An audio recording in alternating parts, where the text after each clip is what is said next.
টি-20 বিশ্বকাপে বাংলাদেশের ব্যাটিং গ্রহণযোগ্য নয় বলছেন অধিনায়ক শান্ত।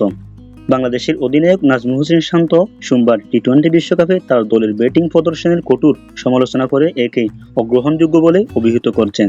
মাত্র 107 রান তাড়া করতে গিয়ে নেপালের বিপক্ষে ক্লোজ কল থেকে বেঁচে যাওয়ার পর বাংলাদেশ সুপার 8-এ দ্বিতীয় রাউন্ড পর্বে সংক্ষিপ্তভাবে চূড়ান্ত স্থান নিশ্চিত করেছে।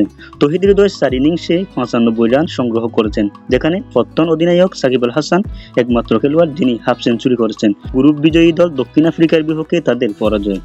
বাংলাদেশ মাত্র 114 রানের লক্ষ্য তাড়া করতে গিয়ে মাত্র 4 রানে পিছিয়ে পড়ে।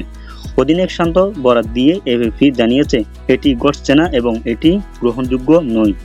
এটা সম্ভব নয় যে প্রতিদিন বোলাররা দলকে জিতিয়ে দেবে। আমি আশা করি তারা প্রতিদিন আমাদের জিতিয়ে দেবে। ব্যাটসম্যানদেরও দায়িত্ব আছে এবং কেন এটাই হচ্ছে সবাই বোঝার চেষ্টা করছে। খুব সত্যি কথা বলতে আমি মনে করি উইকেট সমস্যা নয়, এটা অবশ্যই আমাদের চিন্তার কারণ। সোমবার প্রথম রাউন্ডে গ্রুপ পর্বের শেষ দুটি ম্যাচের আগে বাংলাদেশের বোলাররা পুরো টুর্নামেন্ট জুড়ে দলকে ধারাবাহিকভাবে উদ্ধার করেছে।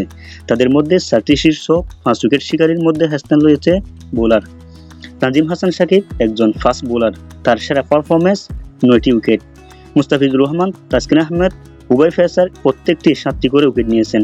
তানজিমের মতো 21 বছর বয়সী লেগ স্পিনার রিশাদ হোসেনও 7 উইকেট নিয়েছেন। আমাদের এর থেকে বেরিয়ে আসতে হবে এবং কিভাবে এটি থেকে বেরিয়ে এসে যায় তা নিয়ে আমাদের ভাবতে হবে। Like, comment, share and subscribe for update videos.